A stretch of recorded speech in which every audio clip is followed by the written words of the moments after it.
গভীর রাতে হালিশহর ৭ নম্বর ওয়ার্ড থেকে উদ্ধার তাজা বোমা, গ্রেফতার বিজেপি কর্মী রানা কর্মকার। গভীর রাতে হালিশহর ৭ নম্বর ওয়ার্ড সুভাষনগর কদমতলা এলাকায় বিজেপি কর্মী রানা কর্মকারের কাছ থেকে পুলিশ গোপন সূত্রে খবর পেয়ে দুটি কৌটো তাজা বোমা উদ্ধার করে। অভিযুক্ত রানা কর্মকার স্বীকার করে বিজেপি কিছু নেতৃত্ব তাকে বোমা মারার জন্য কিছু টাকা দেবে। ঘটনাস্থল থেকে গ্রেফতার ওই বিজেপি কর্মী কি বললেন আসুন শুনে নিই। ঘটনাটা আমরা লোকাল মাধ্যমে খবর পেলাম যে ওর বিজেপির কর্মী, এখানে ডাকনাম চ্যাঙ্কি, ভালো নাম সন্টু, ওর বাড়িতে নাকি বোমা পাওয়া গেছে দুখানা, আমাদের বাড়িতে মারার জন্য নিয়ে এসছে। ওর নেতারা নাকি এইসব শিক্ষা দেয়, রাজু বোতনেরা নাকি এসব শিখিয়ে দেয় যে বোম মারার জন্য। কর্মী আগের বারও 2021 সালে আমাদের বাড়িতে বোম মারলো। কর্মী কোন দলের? বিজেপি দলের কর্মী।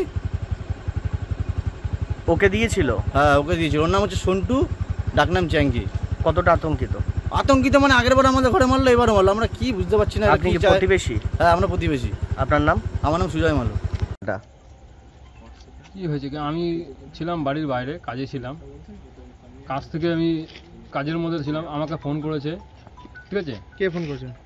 বোতন বলে ফোন করেছে, বোতন আর গোপাদি ফোন করেছে। এদের মেন মাথা হচ্ছে রাজুদা। ঠিক আছে, এ ফোন করে আমাকে বললো যে আয় একটা কাজ আছে 50,000 টাকা। আমি তবে আসলাম আজকে। 50,000 টাকা আপনাকে দেবে? 50,000 টাকা আমাকে দেবে। যাই হোক, যার জন্য আমি আসছি। যখন আমাকে ব্যাগটা ধরিয়ে দিয়ে আমাকে বলছে যে এটা অমুকের বাড়িতে এই করতে হবে রাত্রিবেলা। কি করতে হবে? আপনাদেরকে বলে চার্জ করতে হবে। কি আছে ব্যাগে? হারাধনের বাড়িতে আর বাপ্পার বাড়িতে চার্জ করে দিতে হবে। কি আছে ব্যাগে?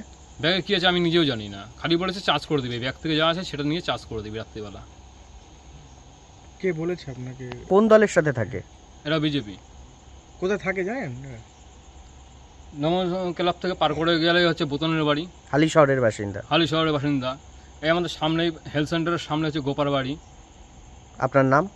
আমার নাম রানা কর্মকার, সবাই ডাকে চ্যাঙ্কি। বাবার নাম?